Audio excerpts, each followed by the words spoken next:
I want to share something I've noticed over the years. It doesn't happen to everyone, but when it does, it tends to follow a very familiar pattern. A person feels fine. They're in their early 70s, still active, still independent, still enjoying their daily routine. Nothing feels urgent, nothing feels wrong. Then, during a routine visit, a suggestion comes up. Let's check a few things, just to stay ahead. It sounds responsible, even reassuring, and in many cases, it is. But sometimes, that's where a different kind of journey begins.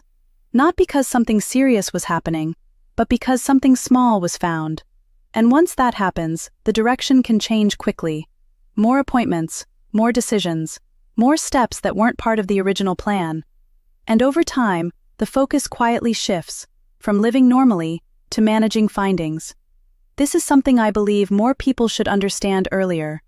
Not to avoid care, but to approach it more thoughtfully, because after a certain age, the goal isn't just to look for more information, it's to make sure that what we find actually helps us live better. Today, I want to walk you through a few medical checkups that are often done automatically, even when it may be worth slowing down and asking a few important questions first. Not to reject them, but to understand when they truly make sense. We'll look at real situations, we'll talk about how decisions play out over time, and by the end, I'll give you a simple way to think through any test that's suggested to you. Stay with me, especially for the middle part of this video, because that's where many people begin to see things differently. Before we go further, I'm curious, where are you watching from today? I always like to see how far these conversations reach. Now, there's one idea I want to introduce before we go any deeper. Not a medical term, just a way of thinking. Because without it, everything else can feel confusing. Here it is. Not everything that can be found needs to be fixed. That might sound simple, but in practice, it changes everything. When you're younger, finding something early often leads to clear benefits. There's time to act, time to recover, time to gain something meaningful from intervention. But later in life, the equation becomes more nuanced. 3 things begin to matter more. First, timing. Some conditions develop very slowly, so slowly that they may never interfere with your daily life. Second, resilience. The body can still adapt and recover, but it may take longer. And sometimes the recovery itself becomes the bigger challenge. And third, momentum. One decision often leads to another. Not because anything is wrong, but because each step naturally leads to the next. And this is where many people find themselves in a situation they didn't expect. Not from one major event, but from a series of smaller ones. Keep that in mind as we go forward. Let's start with something that often surprises people. Checkup, heart stress testing without symptoms. This one sounds very logical. You go in for a routine visit. Everything seems fine. And then you hear, let's just make sure your heart is doing well. It feels like a smart step. Preventive, responsible. But here's what's important to understand. When someone feels well, no discomfort, no unusual shortness of breath, no changes during activity, testing the heart in this way doesn't always give clear answers. In fact, it can sometimes create uncertainty, because the results don't always reflect a real problem. And when something looks slightly off, even if it's not significant, it usually leads to the next step. And that next step is rarely a simple one. It often involves a deeper look inside the body. And once that process starts, it tends to continue, even when the original concern was never clearly defined. Meanwhile, something else is often overlooked. In many cases, the most meaningful improvements in heart health don't come from procedures. They come from consistent, daily habits. Movement, balanced nutrition, rest, managing stress. These are quiet factors, but over time, they shape outcomes far more reliably than many people expect. So instead of asking, should I test everything just in case? It may be more helpful to ask, what actually improves my health in a meaningful way? Another area that often comes up, but rarely gets questioned. Checkup, routine colon screening later in life. Let me share a situation. A woman I'll call Linda. She was 75, lived a quiet, active life. Stayed engaged, took care of herself, no major concerns. Years earlier, she had already gone through screening, everything had been fine. So when it came up again during a routine visit, she wasn't expecting much from it. It felt like a formality, something to stay up to date. But the preparation alone turned out to be more difficult than she expected. It left her feeling weak and unsteady. By the next day, her body wasn't responding the way it normally would. What was supposed to be a simple step turned into something much more disruptive, and eventually, the procedure didn't even happen. Now here's the part that matters. In situations like hers, no symptoms, no prior concerns, no family pattern, repeating this type of screening may not always provide meaningful benefit, but it still carries physical demands, and those demands can affect people differently at this stage of life. So instead of assuming it's necessary, the better approach is to pause and ask, what exactly are we trying to gain here? Because sometimes, a less invasive option can provide enough information without placing unnecessary stress on the body. And in other cases, simply paying attention to changes, how you feel, how your body responds, can be just as important. Now let's look at something that many people don't hear about until it's already suggested. CheckUp, carotid artery screening. On the surface, it sounds straightforward. Check blood flow. Look for narrowing. Act early if something shows up. But here's where it becomes more complex. As people get older, it's very common for small changes to appear in blood vessels. These changes can remain stable for years. Quiet, unnoticed, not affecting daily life. But when they're discovered through screening, they often lead to decisions, and those decisions can involve procedures. Even when there were no symptoms to begin with, this is where understanding context becomes critical, because acting on something that was never causing a problem can sometimes introduce new challenges. So instead of focusing only on what might be found, it helps to shift attention to what actually influences long-term well-being.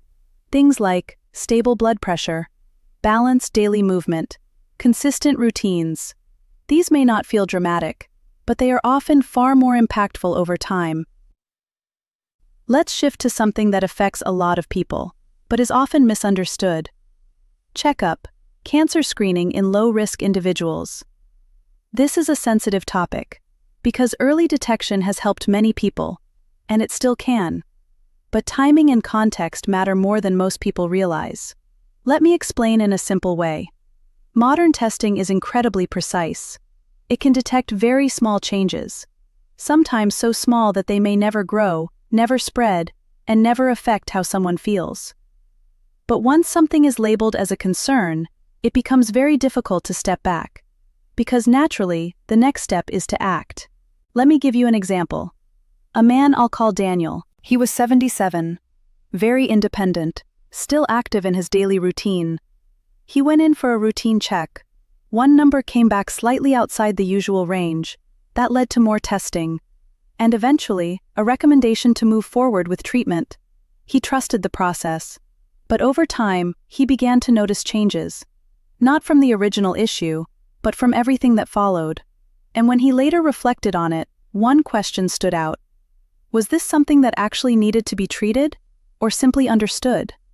That question can change everything, because not every finding leads to a better outcome when acted on immediately, especially when there are no symptoms. So instead of focusing only on detection, it becomes important to ask, what happens next if we find something? And more importantly, will that next step improve how I live? Midpoint reflection. At this point, you might be noticing a pattern.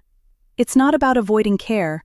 It's about aligning care with reality, with your age, your condition, your priorities. Because the goal is not to collect more information.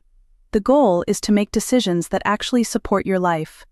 Let's look at one more area that often feels straightforward, but isn't always. CheckUp, bone density testing followed by automatic treatment. This is something many people go through.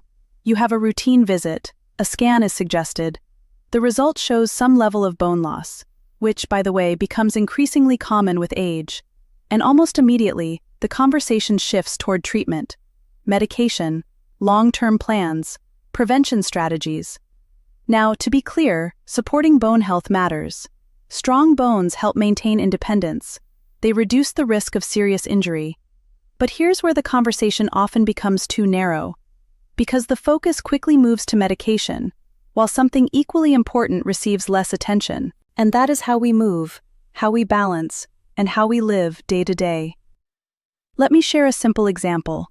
A woman I'll call Carol. She was 73, still active, no history of major issues.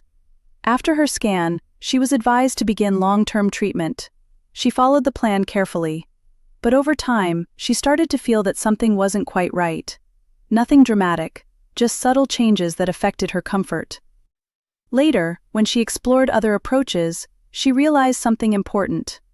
Her biggest risk wasn't just bone strength. It was balance. It was stability. It was the small, everyday moments where a misstep could happen.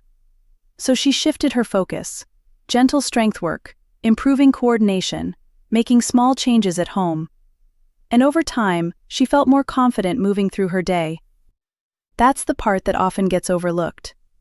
Because while tests can measure bone density, they don't measure how you move through your environment, and in many cases, that's where the real difference is made.